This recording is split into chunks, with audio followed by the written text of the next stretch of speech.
we're going to dive into two people who definitely do have personality, and that is Max Blumenthal and Miko Peled. They actually had the chance to share the stage for once.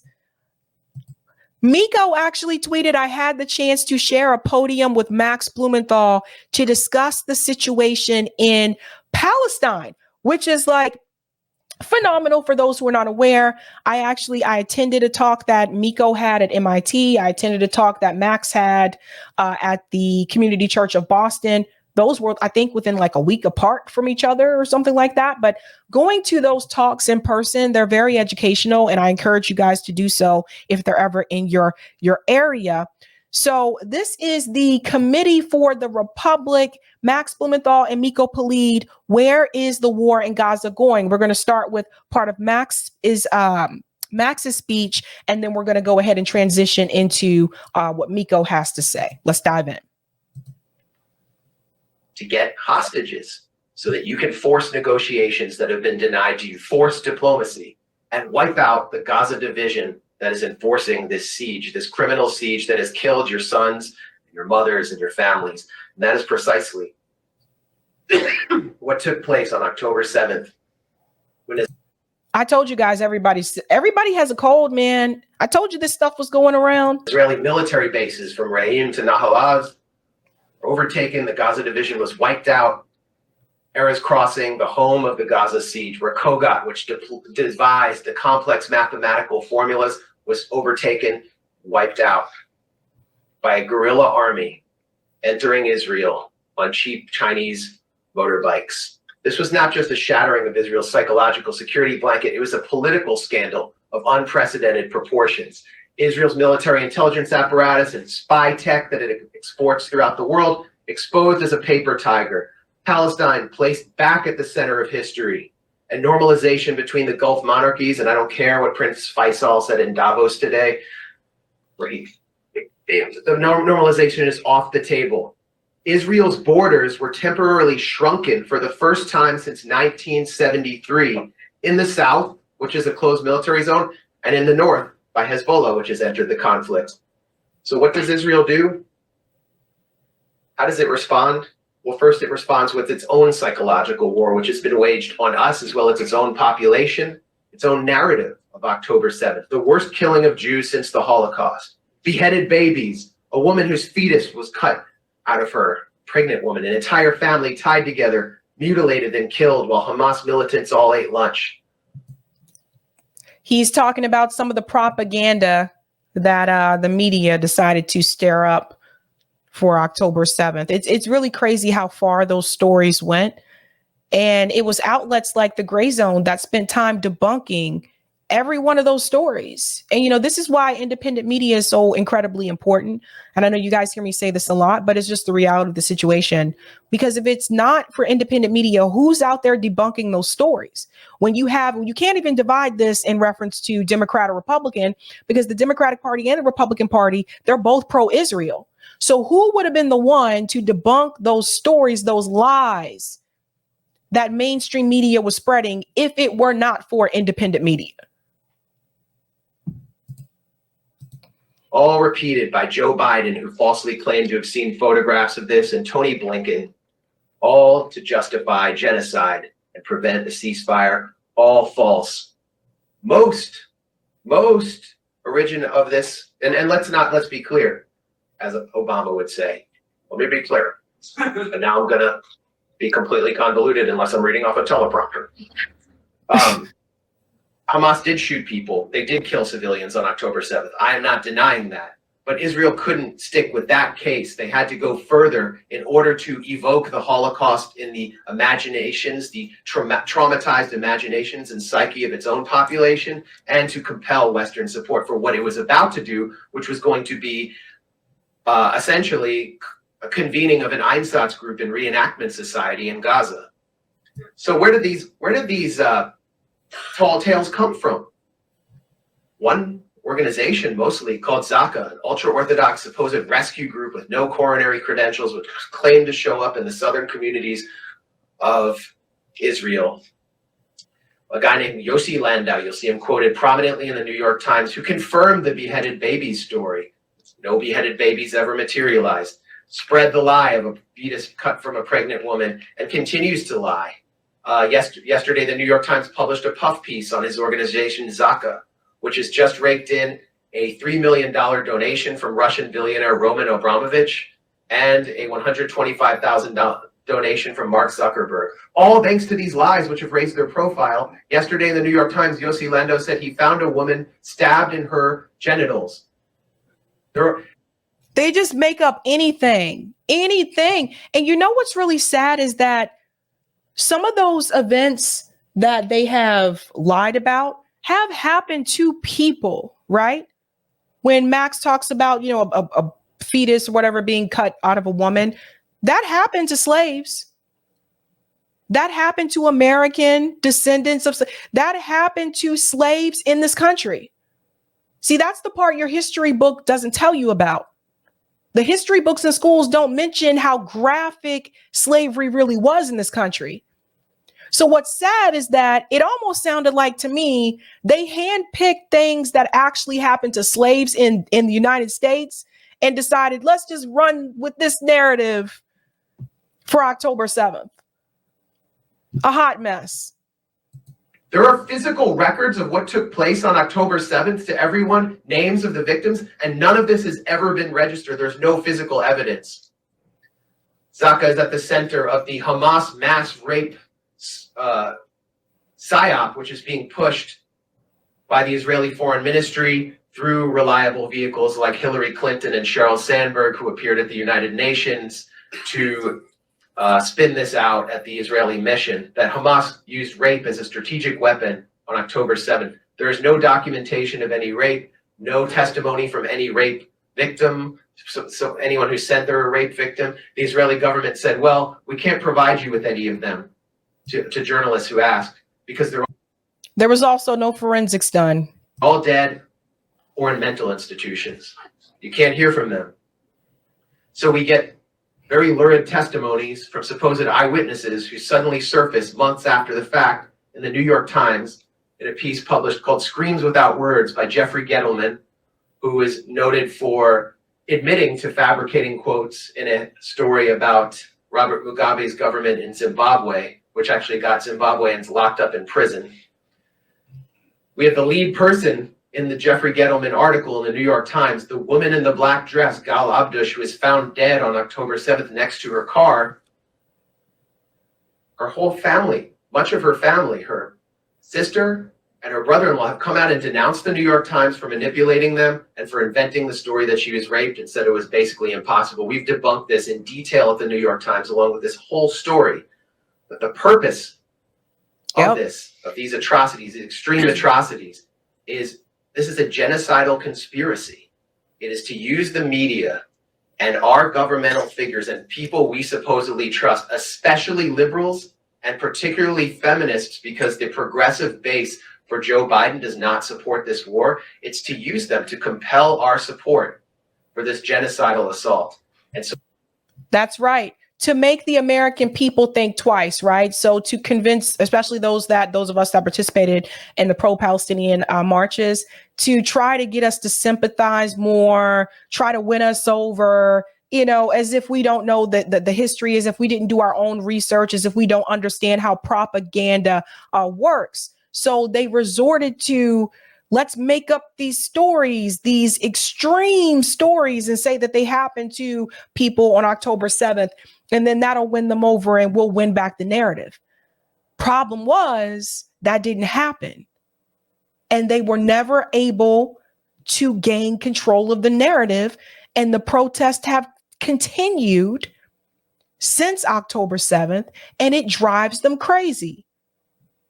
It drives Zionists crazy that they were never able to gain back control over the narrative. So we have to be critical about it. When we hear about all these burned bodies on October 7th, and again, this is not to deny that Hamas killed many people, non-combatants, as it took them captive. It all points to something much darker and more scandalous. Was it possible for Hamas to have reduced all of those homes in Kibbutz Be'eri to rubble with Kalashnikovs and rocket-propelled grenades? Or did something else take place? Like what Tuval Eskapa, who was the member of the security team for Kibbutz Be'eri in southern Israel, said when he told the Israeli newspaper Haaretz, the commanders in the field made difficult decisions, including shelling houses on their occupants in order to eliminate the terrorists along with the hostages. Look at the homes in this kibbutz, which is now being turned into a de facto second Holocaust museum, a new Yad Vashem by Israel, welcoming everyone from Elon Musk to Jared Kushner. Those homes were destroyed by tank shells, Israeli tank shells, and we now have video of Israeli tanks firing on homes which they knew contained Israeli citizens in this kibbutz. The Pessi Cohen home, 15 Israelis were killed in one tank shell strike. We know that because an Israeli actually survived. And we also need to think about the fact of those 3 hostages that were waving the white flag, Israeli hostages. You know, notice how mainstream media and the Biden administration, notice how they were much more lenient on Israel killing those hostages. Now, imagine if it were the other way around. If it was Hamas who actually had killed those hostages, obviously they would have been livid. But that kind of, for the most part, mainstream media covered it. But I didn't feel like they were trying to hold Israel accountable. They took Israel at their word and said, well, that wasn't meant to be done. And well, Hamas hides in between the people and yada, yada. But, you know, as much as they've said, you know, we got to get these hostages back. I've said from day one, it was never really about getting the hostages back. It was about Israel being a genocidal maniac, wanting to remove the Palestinian people altogether. If they really wanted to get the hostages back, they would implement a permanent ceasefire. Hamas has said this multiple times. They would implement a permanent ceasefire. You would get those hostages back. They don't care about those damn hostages. That's just the reality of it. 2 Israelis survived, and they described that in Israeli media, that the Israeli special forces killed everyone in that home who had been held captive, and they knew they were going to kill them. They eliminated everyone, including the hostages, said a survivor, Yasmin Porat. So they even shelled their own military bases at the Erez crossing with a missile. This is something that Colonel Nof Erez, who was an Israeli Air Force officer operating on October 7th, called mass Hannibal. Hannibal is a reference to the Carthaginian general who poisoned himself rather than being taken captive. The Hannibal Directive is a semi-secret, now well-known, once secret Israeli directive to attack or kill Israeli captives if they're taken by Palestinians or the enemy, to prevent a painful prisoner swap like the one which saw Gilad Shalit exchanged for over 1,000 Palestinian political prisoners, including Yahya Sinwar, the prime minister of Gaza. So now you have over 200 captives. People are being taken captive in ways they never have before on October 7th. What does Israel do? Well, now we know through the largest newspaper in Israel and a correspondent, Ronan Bergman, who also contributes to the New York Times, that on October 7th, and I'm quoting directly, the IDF instructs all its fighting units in practice to use the Hannibal procedure without clearly mentioning this name. The instruction is to stop at all costs any attempt by Hamas to return to Gaza. The actual meaning of the order is that the main goal is to stop the retreat of the Hamas commandos. And if they took hostages with them, then even if this means risking or harming the lives of the civilians in the area. And Ynet records that over 70 cars were destroyed by Israeli tank shells or Apache helicopter missiles on October 7th. And one thing I want to add too, that Solomon was able to give context about when I interviewed him. Solomon had explained that originally that music festival was not a part of the plan. Apparently, what Solomon was saying was that that festival was supposed to only be like a one-day festival. So I guess when they had planned out this attack or whatever, part of that plan was not to have anything to do with the festival. But apparently the festival went on, longer than one day. And that's what led into that. So it's really interesting. There's a lot more of the story. I want to bring in Miko Peled as well, because I think Max talks for about 15 to 20 minutes. Let's bring in Miko as well, because I want you to hear part of his speech as well. You know, if we had a choice, which we, like Max, I think, illustrated very clearly, if we did have a choice, what would we want to see happen? It's our taxpayers' money. It's our, you know, we pay the salaries. We pay out of our taxpayers. We pay the Navy. We pay the military. We pay the government. We pay our representatives. We vote for our representatives. So I, for one, would like to see the Sixth Fleet, which, as I'm sure you know, is in the Mediterranean, come in to stop Israel and provide humanitarian aid to Gaza. Over 2 million people have been being massacred in broad daylight on prime time. The Sixth Fleet is right there. They can stop it right now and provide necessary, beyond necessary, like crucial humanitarian aid to these 2 million people that have never done anything wrong. Yep. Say what you will about the resistance. Say what you will about what happened on October the 7th. Nothing on the face of the earth justifies this savage slaughter of innocent civilians. Nothing does. And the Sixth Fleet is right there. They can stop it, provide humanitarian aid, declare a no-fly zone over Gaza, and at least stop the killing, if nothing else. Now, for those who are not aware, Miko Peled, his father was a general, a part of the IDF. So Miko actually grew up, you know, he is Israeli. He grew up with that same type of, you know, mindset, that, you know, Israel first mentality. But as he got older, he started to see that, like, well, wait a minute, you know, what really happened to the Palestinian people, when he started to do some of his own research.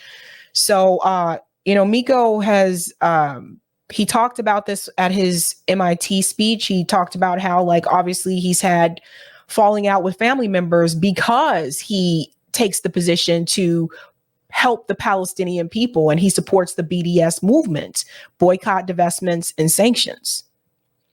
So, you know, it takes a lot when, and this is why we applaud people like Max and people like Miko, because they are Jewish, and, you know, it would be easier for them to side with the Zionists, right?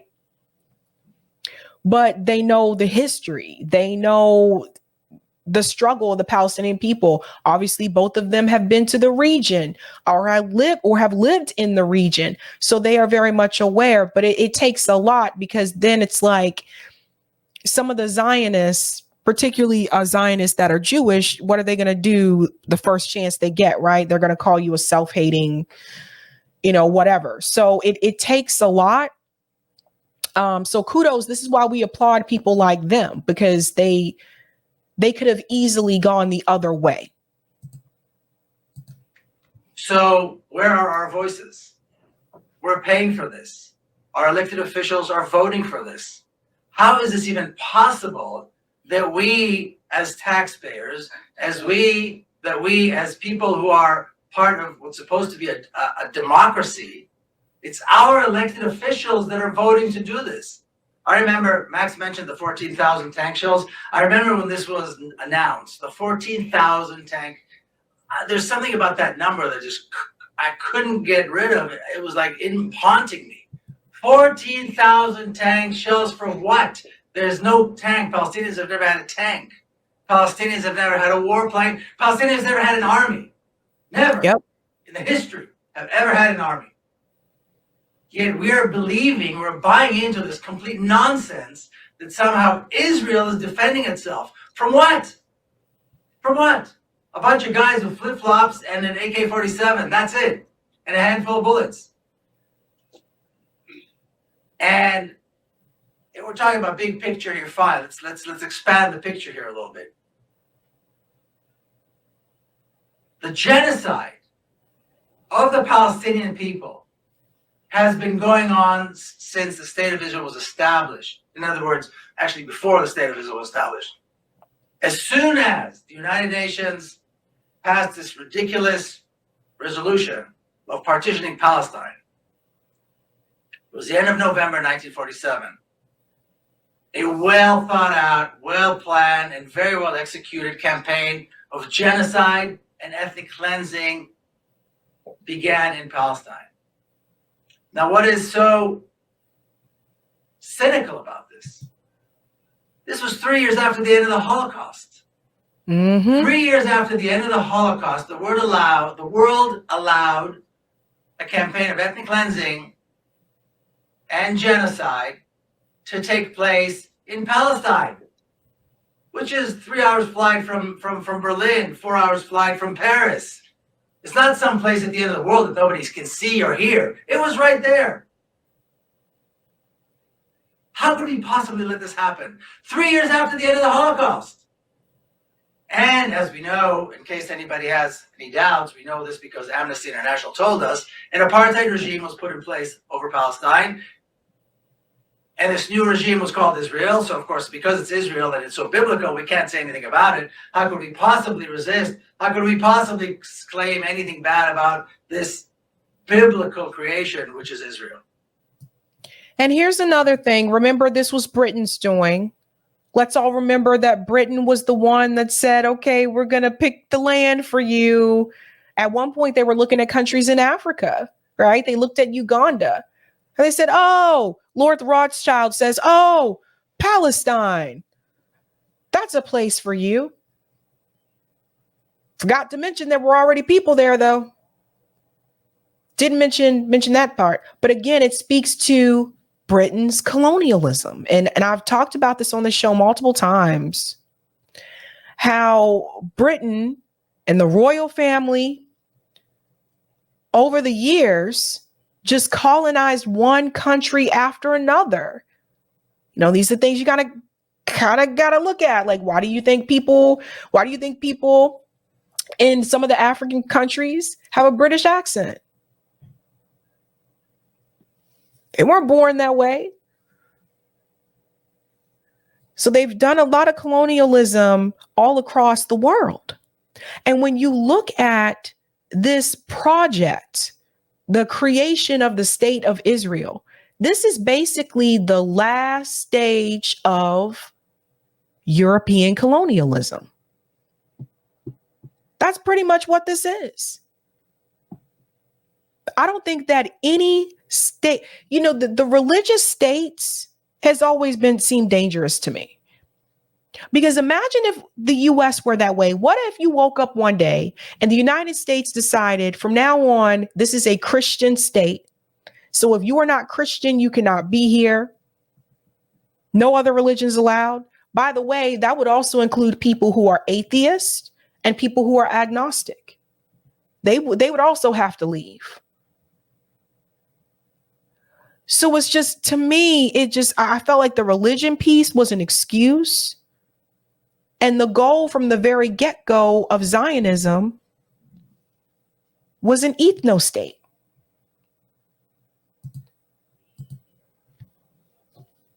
For 75 years. My father was an officer in 1948. When I hear Palestinians, many of them are in Gaza, because he operated mostly in the southern part of the country, who come from these villages that I know my father participated in those so-called battles, if you want to call them battles. It was a campaign of ethnic cleansing against a nation that has no military, but fine, let's assume they were battles. I cringe. Villages and towns, they're no longer there. Gone.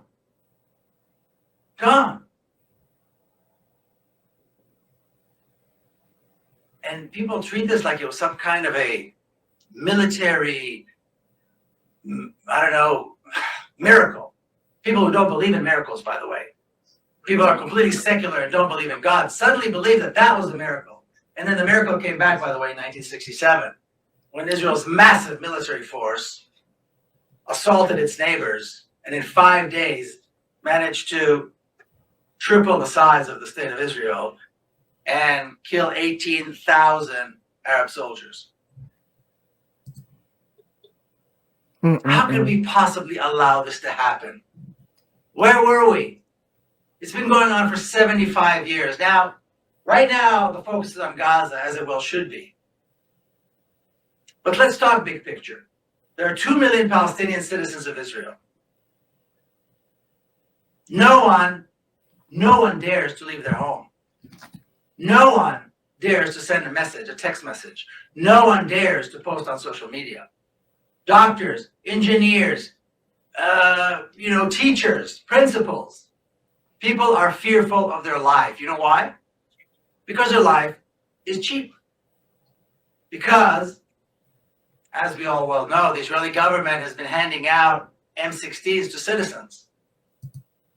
And we're going to go ahead and stop it there for the sake of time. If you want to watch the full conversation, and I believe they had a Q&A session at the end.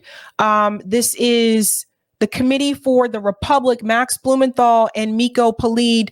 Where is the war in Gaza going? If you want to watch the rest of it there. But definitely important discussion. Like I said, they're very knowledgeable about this. Miko wrote a book about this called The General's Son. Max Blumenthal has also written books about Gaza as well. And I want to say documentary. Yes, Max Blumenthal actually created a documentary with Dan Cohen about Gaza as well. Abby Martin has a documentary about Gaza. Like there's so much information at your fingertips in reference to resources where you can find out more information about this.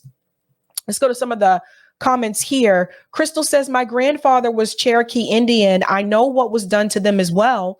No different than what Israel is doing to Palestinians. Thank you, Flower Bro. But do you condemn Hamas? That's Pierce Morgan there. Thank you for this as well. Means sarcasm, by the way. Yeah, I figured. The Oracle says a nation that advances a Hannibal doctrine is not concerned about hostages. There you go. There you go. Karen said Miko's style is impressive too. Love his continual dedication to this. Anon says just joined your Patreon. Thank you for the work. Thank you for your work, Sabby. Thank you and welcome.